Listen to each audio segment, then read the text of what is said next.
What's it like to be an immigrant into this country? We are going to talk about that next on this episode of Love My Body, Love Myself. So, stick around.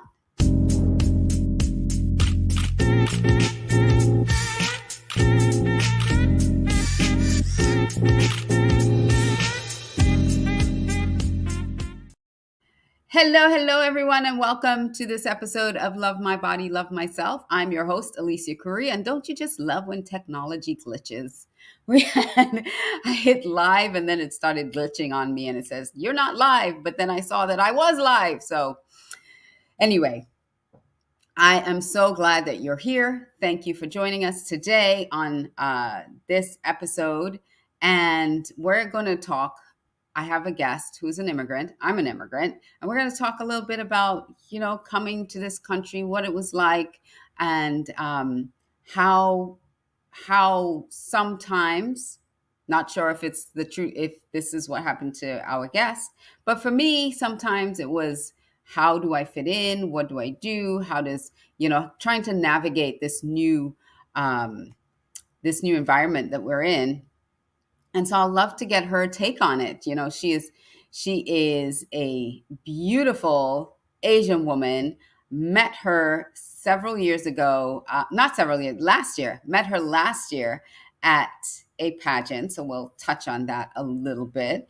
And before I do, I just want to make sure I say hi to those of you who are watching us live today. So if you're on Facebook, hello, Facebook viewers. If you are watching from our group, make sure when you leave a comment to tag your name at the end because, for privacy reasons in groups, Facebook doesn't allow your name or your photo to show up. So I'd like to be able to chat with you. So make sure you tag yourself at the end with your name. And then if you are on YouTube, thank you so much for joining. Please go over to our YouTube channel and support us. It's youtube.com/C/Alicia Couri. Would love your support there. And if you are on Facebook, you can join our community over on facebook.com/groups/LMBLM. And that's for Love My Body, Love Myself. This show is sponsored by FAMU Mary and Alicia Couri Inc. and it's produced by Red Carpet CEO. If you'd like to leave a comment, if you find that this show, the information is valuable, and we encourage you to leave a comment so that interact with us, whether you are live or you're watching on replay, go ahead and drop a comment in and let us know that what your opinion is, if you're enjoying the show, if you had a question. Just go on in and drop us a comment in there. So if you'd like to be a guest or sponsor one of our shows, just send us an email, support@aliciacouri.com. And I want to tell you a little bit about FAMU Mary. So FAMU Mary is one of our sponsors for the show today.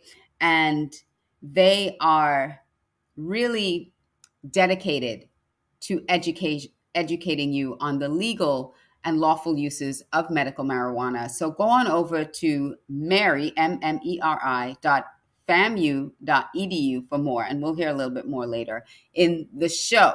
So now I want to bring up my guest for today. Her name is Susan Vanderburgh. And she is, like I said, beautiful Asian woman. Look at her. And I just fell in love with Susan's energy and her positivity when we met last November at the Woman of Achievement pageant. She was always smiling, always happy. So welcome to the show, Susan. Thank you. My pleasure to be here. You're very welcome. So she, when you filled out your guest questionnaire for the show, you talked about self-love being putting yourself in a position not having to worry about basic necessities. You talked a little bit about Maslow's hierarchy of needs, and also being an immigrant into this country and having, like, one of your goals was finding financial success, achieving financial success, educational success, um, and finding great mentors. So that's a lot. And I want to be able to break that up a bit and understand what your definition of self love is and how you love yourself. Well, it's a tough question. I have to work on not smiling so much because at my Why? That's what attract you. Listen, you were always smiling, and I was like, you are such a positive person. I just love being around you. well, I that rubbed off from my husband. He's the optimist. Yeah, good. I'm the pessimist. He's always said that. Um, okay, so no, I have to work on not smiling so much because I have to be on the runway, and there's some kind of idea that when one is on the runway, we Oh are not no, you supposed have to to be smile. And fierce. I'm like, really? You have I'm to be not. fierce on the runway. That's what they. Well, I'm. Let me try to And work on. yeah, you're gonna have a hard time, Show me Missy. your fierce face. You, Oh, I need to. I need to work on that. That's for you sure. got to work on that. You got to work on the fierceness. I only have a couple days. Oh no. So, So tell me what self love is, and then tell me about what runway that you're going to be on in a couple days. So because you're not no. getting away, you're not getting out of that question. I asked you that question. What does Thanks. self love mean to you? Okay, I wasn't trying to I know you're not trying to procrastinate. dodge. Um, Self-love is, just having respect for yourself and not allowing compromises, essentially. Mhm. So if I want a certain lifestyle, I will go for it, but not compromise my integrity to reach that lifestyle. And I also see living as like in terms of accounting because I'm a business major, right? So Yeah. I relate well with people when I talk in business terms. But if I'm like way off, just let me know. So I see things as trade offs, right? If you have $1 and you could spend it on gum, or if you want to spend it on water, what would you choose? Right. Water So 100%. Right. so Yeah. with you get water, you can't get gum, right? So if you get gum one day, the next day you might want to you want to get water first and then get gum the next day. So you have to save part of your water so you can get gum the next day. So I sort of think in that term. I don't know if other people do the same, but self love to me is like I will do whatever I can for my well being, like mentally, um, because overall, if I cannot, um, if I'm not like feeling right up here, I just won't feel right in my heart, Mm-hmm. and I won't be able to help others. Mm-hmm. So Absolutely. to me, self love is loving myself, and then of course loving others. Yeah. Yeah, and that can be hard sometimes, Which one? Loving Everything self or loving others? Which one? can be Hi, hard. T. Lee. Oh, hi T. Thanks for joining. Yeah. Yeah. So tell me what runway you're going to be on in 2 days that you have to be so fierce for. Sorry. You have to Well, stop smiling. I know the this is gonna be rough for you. I don't know how you're gonna do it. oh my gosh. Well, the first one way is the airport. The I have airport, to right. fly there. And then when I get there, I have to be on the runway for the United International Elite Pageant. Apparently, that's an international pageant, which I got myself into. Um, and that's one of the optionals that I'm doing is rock the runway. So I just read this the other day. You have to be fierce, or well, they didn't really use the word fierce. I just picked that up from you. Yeah. Um, they said no smiling. So I Serious. thought You have to be serious. I know. So I thought if I smiled, they would deduct some points. I need to think of not smiling.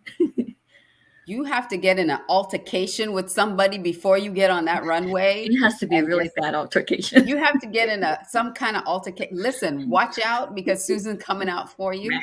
She's going to get in an altercation with you so that she cannot smile when she's going down that runway. Oh my And goodness. I think you'll still smile.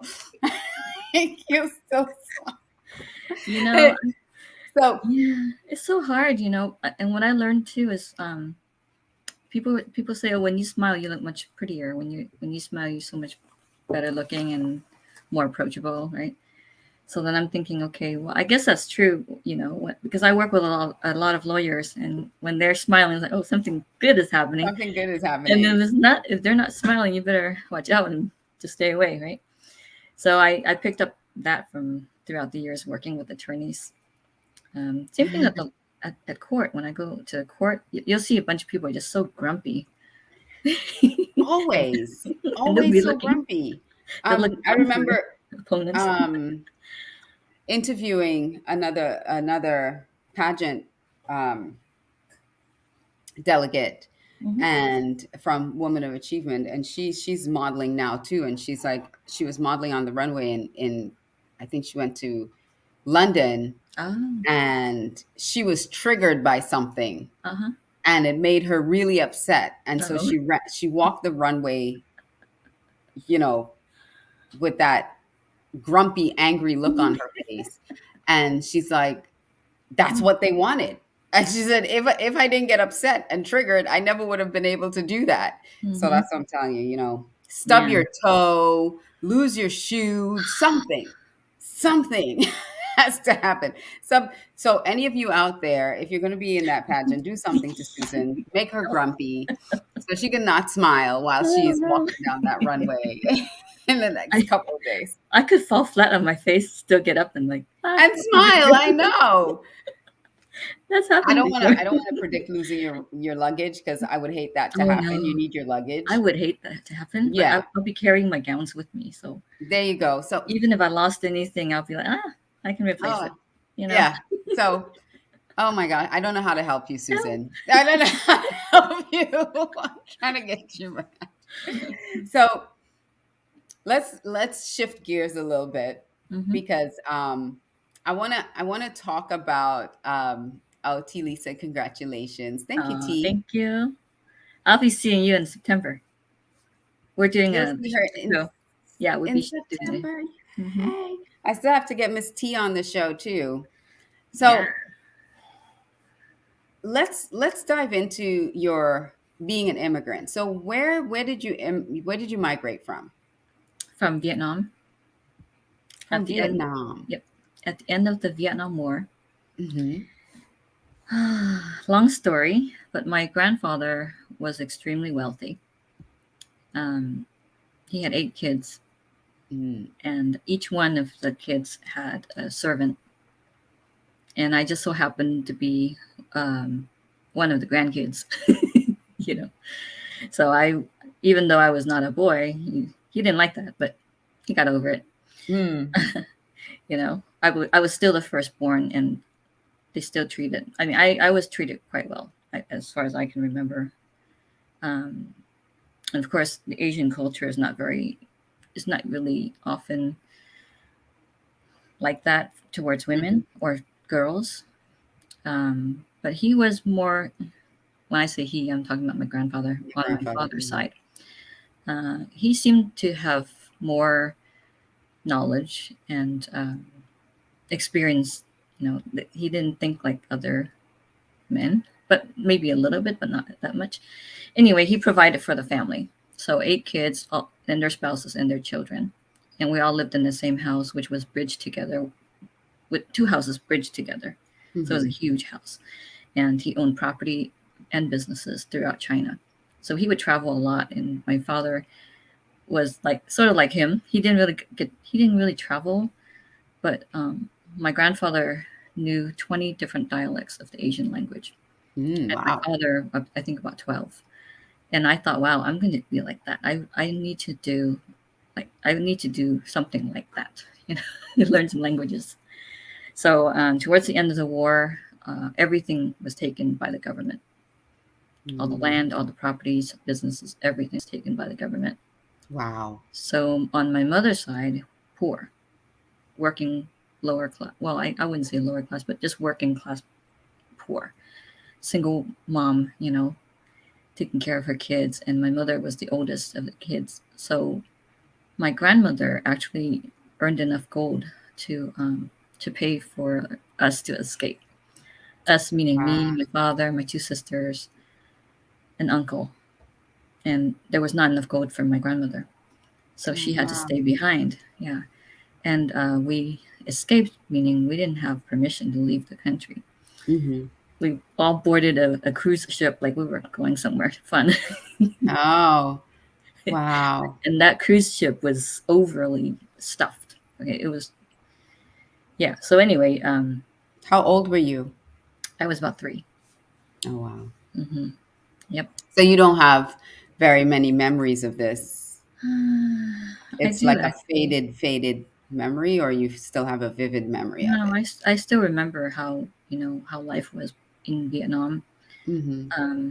Meals were served timely. Yeah. I never had to, I was a young kid, so I didn't have to do chores. Right. All I remember was like whatever I asked for, I always got. And before dinner, we would have all our meals brought to us. We all could get to the table, every meal Hmm. together. And around lunchtime, we'll finish lunch, and then we'll walk down to the cafe, like not too far from the house, and we'll spend most of the afternoon there Yeah. until it was dinner time, and someone would call for us and go back home and have dinner. So what was it like then? You know, arriving in America and you didn't really have anything. Yep. What's hilarious was that I didn't remember this until not too long ago, that we were living in an apartment in San Francisco in the Tenderloin, and it was a 4-story apartment building, and we had a studio. Hmm. So what I did was I knocked on each person's door when it was time for dinner or whatever, or if I needed something. I'm like, hey, I need I need you to bring me my food or do my laundry, do the garbage. And I was speaking to them in Cantonese, so nobody Hmm. knew what the heck I was talking about. And then one day, I guess one of the other tenants followed me back to where I was supposed to be, my studio, and they found my mother and they talked to my mother, and my mother said, "Why are you bothering other people?" Hmm. And I was like, "Aren't they our servants?" And she said, "No, No. we don't have servants here." I'm like, "Oh, really?" Oh, Oh, I didn't really understand it back then. right. And then even at school, um, when the teacher asked us to draw a picture of our house, I drew a house and I said, "Yeah, our house has 10 bedrooms and all this other stuff." And the teacher was intrigued, about all these stories that I had. Right. And she asked my mother, "Where do you live?" She was like, "Where do you live?" And my mother said, "Out here in the Tenderloin." Hmm. And she asked why, And the teacher said, "Oh, sounds like you have a nice house." People, because we were in an immigrant community, so people Right. often watching what people have. I guess that's normal. Exactly. Yeah. Yeah. So my mother's like, "No, we're poor, just like you." All right, but your memories were very rich. So Oh yeah. listen, let me take a quick break and then Hmm. we're going to come back and talk a little bit more about your journey Hmm. and Thank where you. you are right now. Okay, so stick around. Hold Thank on. you.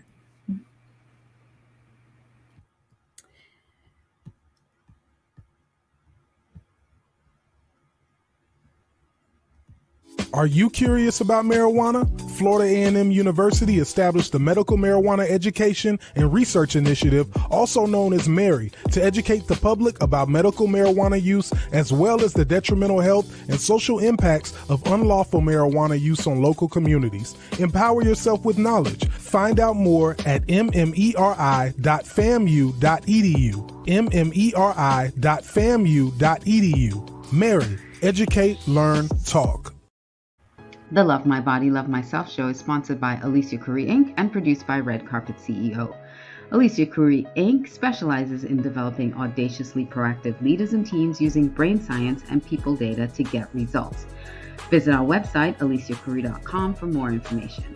The show is produced by Red Carpet CEO. If you'd like a copy of Age with Audacious Confidence, visit our link tree at linktr.ee/acoury.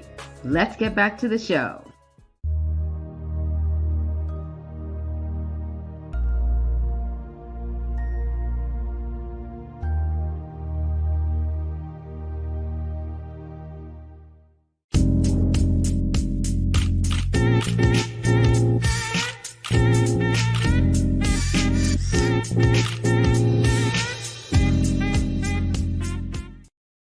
Hello and welcome back to Love My Body, Love Myself. I am your host, Alicia Couri, and we're having this fascinating conversation with our guest, Susan Vanderburgh. But before I bring her back on, I do want to remind you, last week's show, we had Lydia Martinez Ebling on, and she shared with us the hormone hacking blueprint. I think that's what it was, hormone hacking blueprint. And so I just wanted to give you an opportunity if you missed that or you wanted to be a part of it and you wanted to know more. It is the Mind Body Hacking Mastery Blueprint Workshop. It's going to be this Saturday, June 18th from 10 a.m. to 2 p.m. And if you'd like to be a part of it, I'm dropping the link. I'm dropping the link in the chat so that you can go ahead and take advantage of that. If you're in the Love My Body, Love Myself group, you will not see the link, again, for privacy reasons. So just head on over to the Alicia Couri and you'll grab that link, or you can find us on our, again, on our YouTube channel. It's youtube.com/c/Alicia Couri. So, Teely, yes, please go ahead and send me an email at support@aliciacouri.com. Send an email to us and we'll send over that calendar link for you to be a guest on the show, Teely. So email us and we'll get that over to you right away. So let me bring back my guest, Susan. Susan. Yes. So you arrived in the US. You still had your memories from Vietnam. You probably thought you were just on vacation, Yeah. right? And you'd be going back. Well, So we were stranded for a while. Yeah. Because we were robbed by pirates. You were robbed by pirates on the way over? Yeah. Oh my goodness. It's not like the ship would take us to the United States. We were robbed. We were escaping. So wherever the ship was supposed to go, we didn't was get where there. you were going. Yeah, I didn't know where it was supposed to go. I just knew it was supposed to be Vietnam. I was too young to really know. But yeah, we were robbed by pirates and then stranded. Essentially left for dead in the sea, in the South China Sea. And what? Yeah, I know.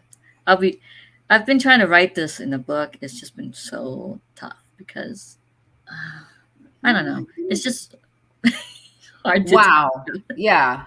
So your parents, are they still alive?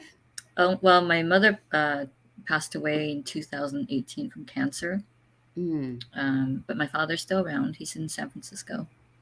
Were you able to capture their stories about your journey? Many times. I just haven't been able to publish any of that yet. Wow. Mm-hmm. That's amazing. So how were you rescued?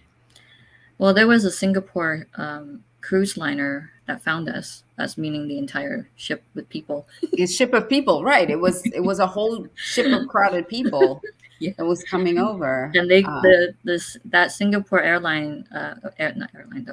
cruise line could not tow our ship, so something to do with the borders. And then they said, we'll call Malaysia. So then the Malaysian cruise liner or whatever big boat came and towed us back to Malaysia, and we became refugees in Malaysia.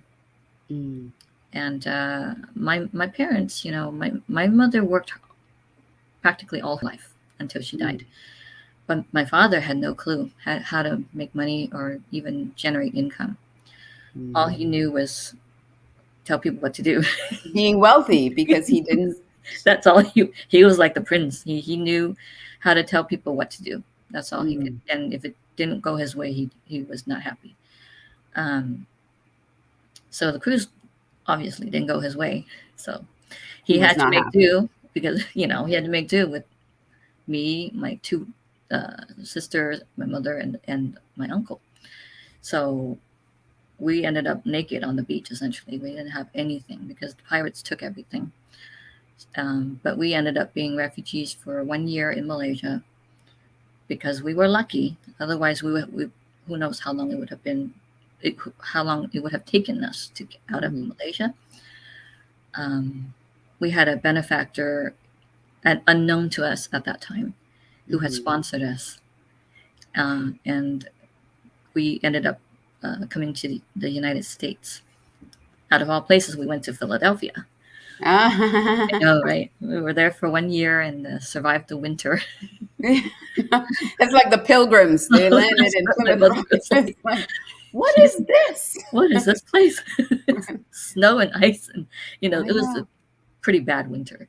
Because Vietnam doesn't have snow. Not that I Just remember. It was yeah. often green and water. It's tropical Yeah. climate. It's a tropical climate. Yep. And okay, so how did you get to San Francisco?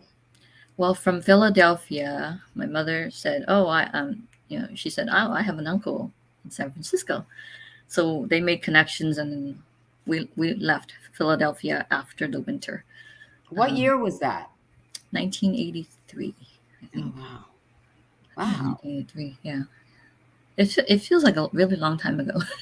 I know. It Listen, was, it was a long time ago. what a harrowing story. I know. And So then we had nothing. We had nothing. But my parents, they grew vegetables in the refugee camp, um, and made money that way. And we had a little bit of money leaving Malaysia, so we were mhm. lucky. Yeah. And you that combination of growing up, well, at least as a young child, having the consciousness of wealth, Hmm. even though you were now finding yourself as a refugee, as an immigrant with no money, you still had within you that concept of wealth. It's like, no, what brings security for me Yeah. and my family is Hmm. money. And so you got into real estate and you got into Hmm. um, you studied the mind, you studied different psychological mindset thing, like Maslow's law. You understood Hmm. more about the mind. So how were you able to like create this life for yourself? Just never giving up. Hmm. My mother kept saying childbirth was hard. I had 5 of you. I could do it. You can do it too. I'm like, oh, okay. I don't know. I was just a kid when she told me that. And then of course, we escaped. Basically, we were left for dead in Yeah. South China Sea. And then when we became refugees, there was nothing, and my parents made it work. Whatever You never whatever gave food up, and whatever food they gave us. Yeah, whatever food that you was don't have given that to never you us. have that never give up Yep. attitude. Yep. And I want to touch on that because you do have a never give up attitude. And let me know if it's okay to talk about this Sure. because I learned about this when we met. Hmm. That you're a kidney dialysis. Your husband was in kidney failure. You were advocating for him to get a kidney transplant, and Yep. that's part of your never give up kind of tenacity as an immigrant, as someone who, listen, I came over here on an airplane. Okay, I didn't. I didn't. I did Well, me not. too. After Malaysia. After Malaysia, right? But I mean, I didn't have to escape. I didn't have Yeah, to, I I know. didn't have to go through some of the really challenging things that you went through. I can't even imagine Yeah. having to give up, have the government take everything from you. And I imagine this what the Cubans also feel when they get here to the United States. It's like the government Hmm. strips you of everything, Yep. and the life that you knew is just gone. Yeah. Um, so so yes, so your never give up attitude. So your husband was in kidney failure. Thank God he's not anymore. Yep. He did get a transplant, Yes. and 2020. he's doing much better now. Hmm. But for years you advocated. Oh yeah. Apparently, he was ill since 2008, and that Wow. was pretty much the beginning of the kidney failure that I didn't know about. I was not familiar with kidney failure or anything with medical illness like that. He seemed like a very healthy person when I met him. And then we got married in 2008. So we were always going to the gym. You know, when I met him, we were at the, I'm sorry, 2002 we got married. He's correcting me in the background here. 20 years this year in November. Yay, congratulations. I know, we made it, right? You made it. I tried to run away every week, but it didn't happen. It was not successful. Kept pulling you back in. Kept pulling you back in. There's always something. So, yeah. So 2008 was when it was sort of a pivotal point, I guess, in our lives, when a lot of things were just not going right. You know, his health was like very iffy. And at that time, we already had 3 children.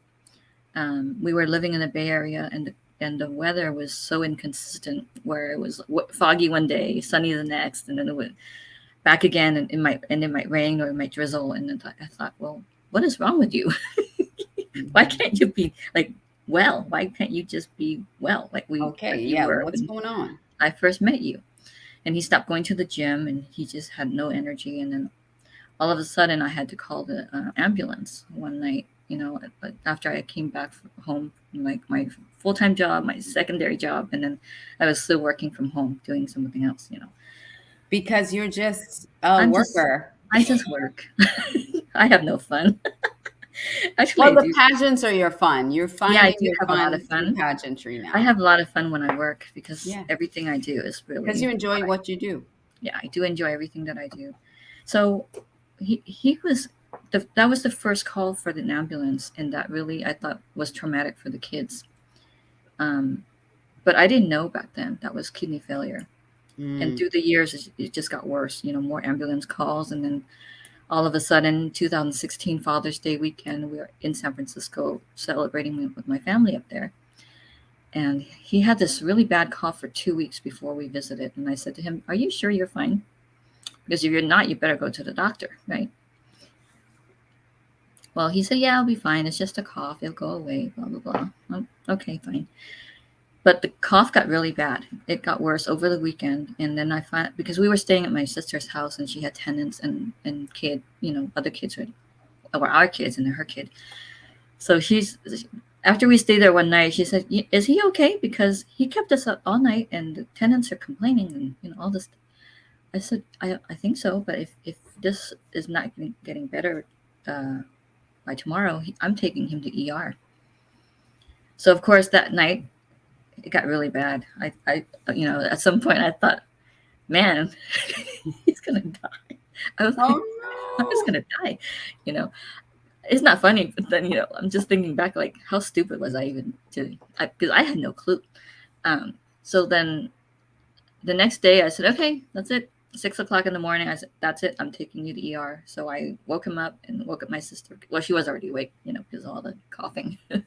So I took him to Stanford Hospital, and then within 2 hours, the doctors came back and said, "We need to talk to you, sir.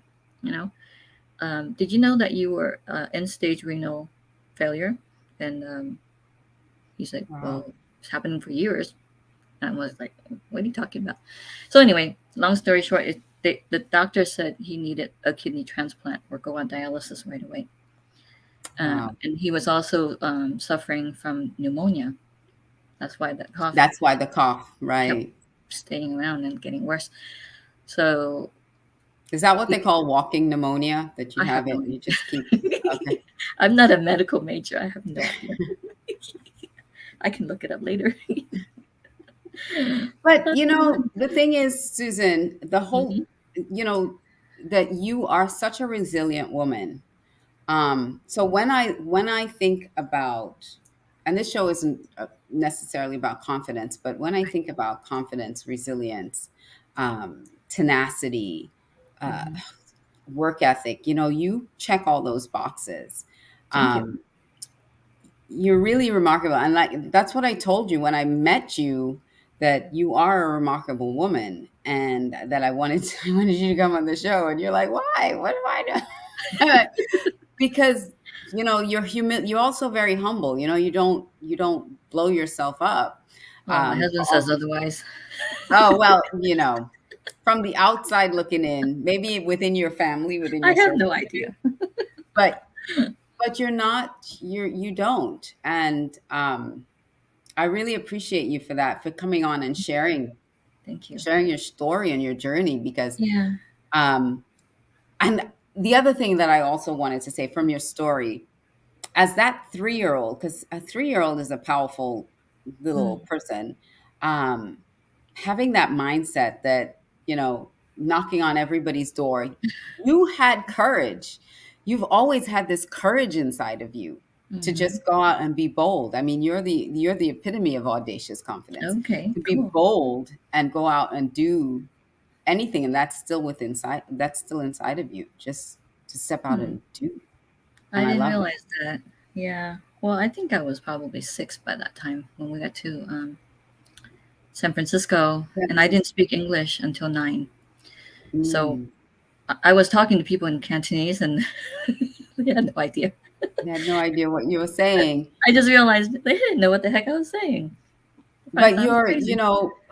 when you started, how did you learn English? I went to school, and I was in the Yeah. ESL program, Yeah. and Mhm. English finally just clicked for me when I was age 9. And then Ah, I became a really good speller.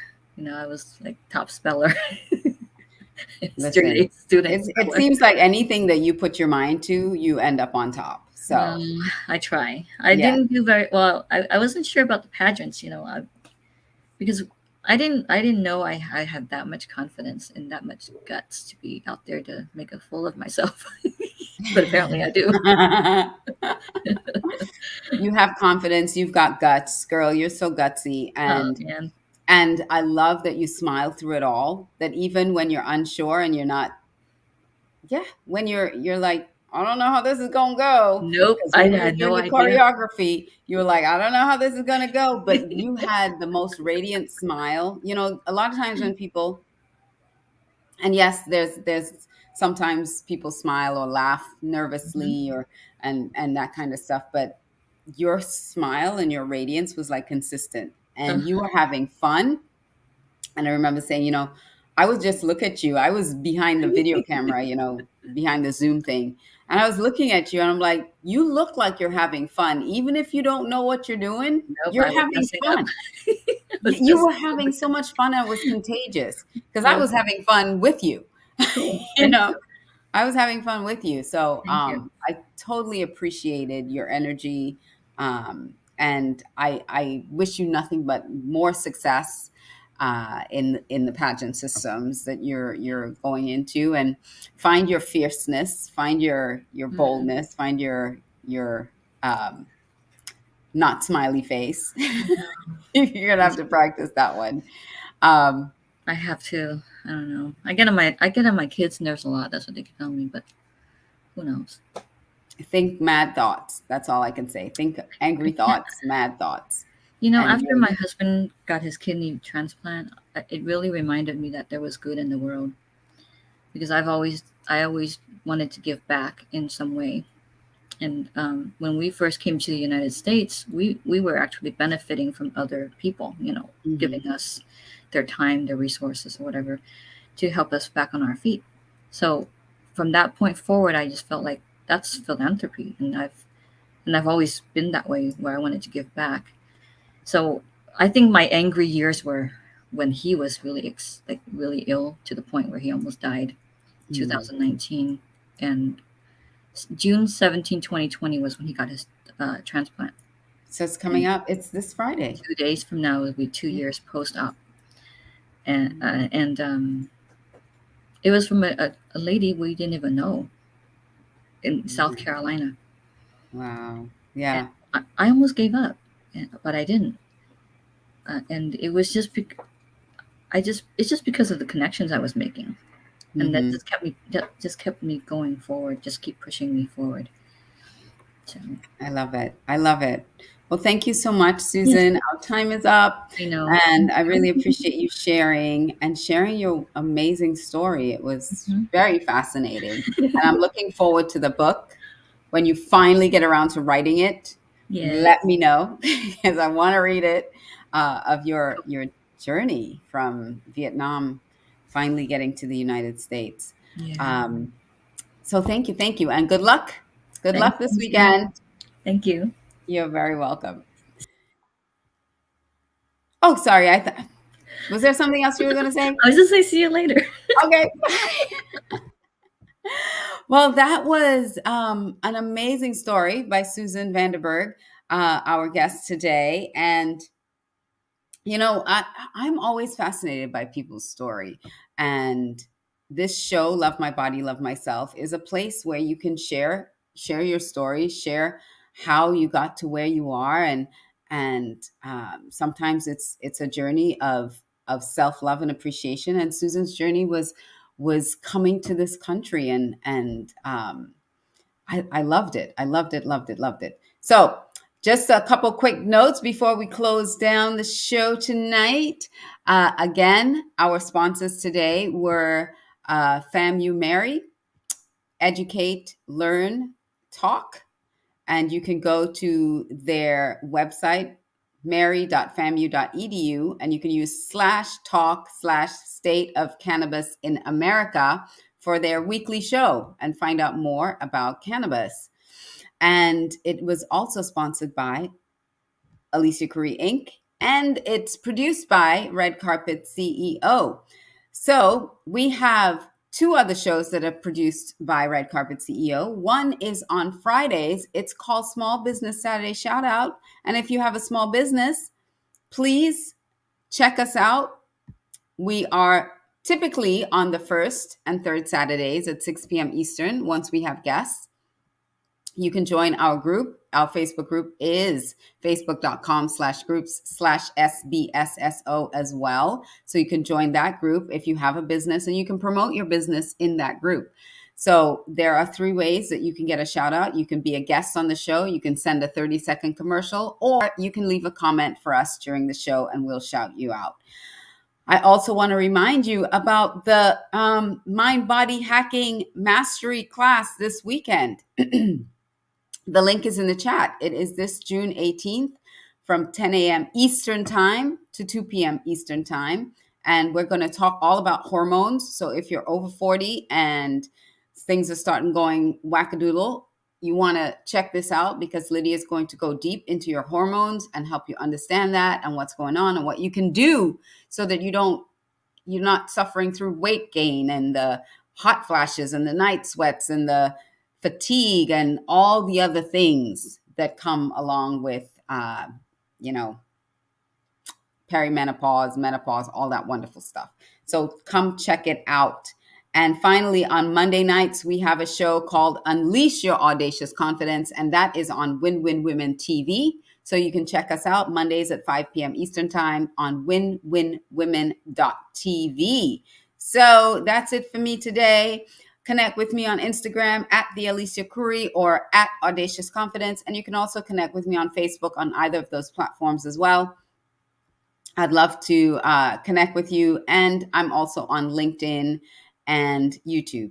So that's it for us today here on Love My Body, Love Myself. And I want to encourage you to find or do something for yourself this week before we meet again next week, because we're going to have another show, another great guest. Do something for yourself to prove to yourself that you love your body and you love yourself, even if it's showing up for 4 hours on Saturday for the Mind Body Hacking Masterclass. Do that for yourself. So I will see you next time on Love My Body, Love Myself. Mwah, mwah, mwah, mwah, mwah.